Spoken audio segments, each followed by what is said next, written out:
In 2009, a few months after Hurricane Ike caused millions of dollars in damage along the Texas coast, a beautiful spring day gave a group of volunteers the opportunity to clean up their severely eroded beach.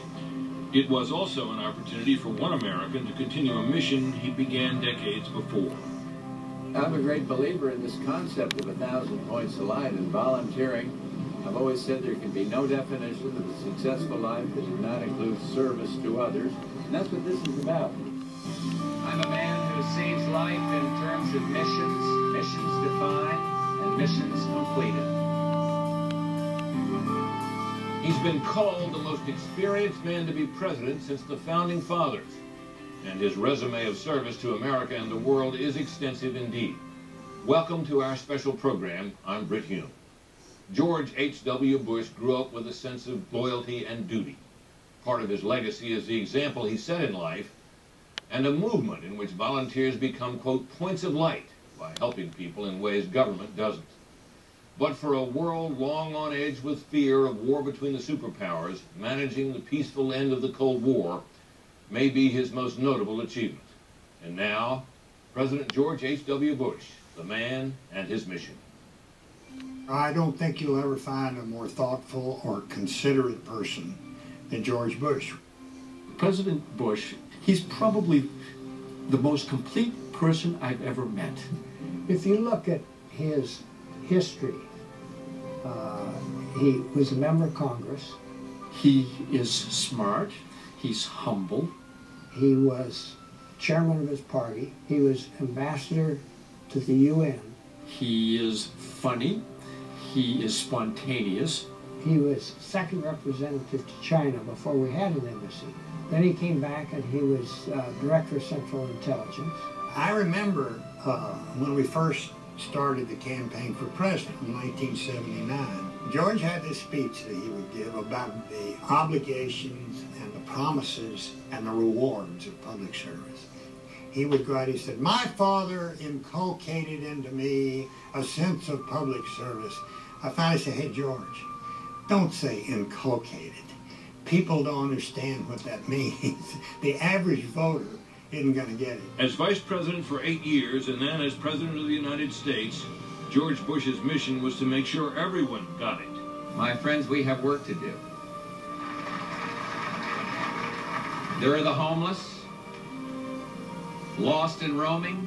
Today, more than ever, we need community service to help them. Everyone has a gift to give, and every one of us has a special talent. This is the genius of America. Ordinary Americans doing extraordinary things. George Bush has always lived life to the full with a restless energy that late in life came to contain a message for others. For me, I like speed and I like the thrill of it. But I think it sets an example for older people here and abroad that, you know, because you're 80 years old, that doesn't mean you're out of it, out of the game. The landing site for some of Bush's jumps is the grounds of the Bush Presidential Library and Museum and the Bush School of Government and Public Service, both located on the campus of Texas A&M University in College Station. Here at the Bush Library, we follow kind of the life and times of George Bush. We have all of his presidential and vice presidential records and close to 100,000 artifacts, about 1 million photographs. Opening day was fantastic. It was November of 1997. We had the living presidents here and first ladies, and President Bush gave a great speech that day. I don't know if Lou Gehrig, my great idol, said it first, but I do know that he said it best. Today I feel like the luckiest person in the world. While he served his country in a number of ways, it wasn't until his acceptance speech at the 1988 GOP convention that George Bush began fully to define himself in political terms. I will keep America moving forward, always forward, for a better America, for an endless, enduring dream and 1,000 points of light. This is my mission, and I will complete it. That night, George Bush called Americans to step up and help their neighbors in a way government can't, and the phrase "points of light" entered the public discourse. More than 20 years later, thousands of people gathered in New Orleans for the National Conference on Volunteering and Service, And Neil Bush continued to promote his father's mission. He believed that by telling our stories of success, we can inspire and mobilize others to make a difference in their communities.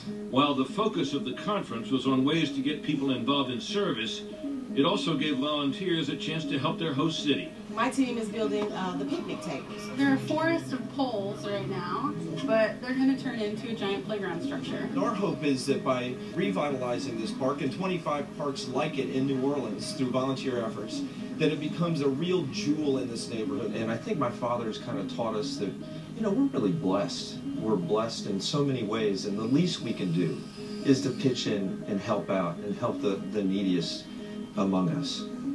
And it comes from his own upbringing. George Herbert Walker Bush was born on June 12, 1924. He grew up in Greenwich, Connecticut with his 3 brothers and 1 sister. Summers were spent at their grandparents' house in Kennebunkport, Maine, a home Bush would eventually inherit.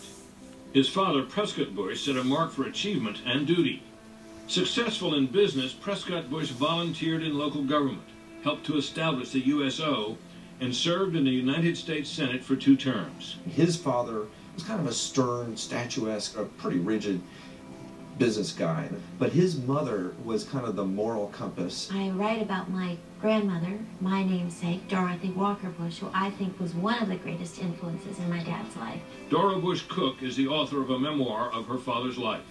It was my grandmother who taught my dad the little lessons in life, the very basic lessons of be kind to others, lift someone up when they're down, and also don't brag about yourself. High school for Bush was at one of the oldest schools in America, Phillips Academy in Andover. The school motto, non sibi, means not for self. I felt that all my life. Don't brag about yourself. I called her once, and when I was 16, Mom, I scored 3 goals in soccer. Long pause. How did the team do? And, you know, that stayed with me all my life. Making a difference and encouraging others to become points of light became a mission in George Bush's life. But first, his attention was drawn to a young woman named Barbara Pierce. And then came a world war.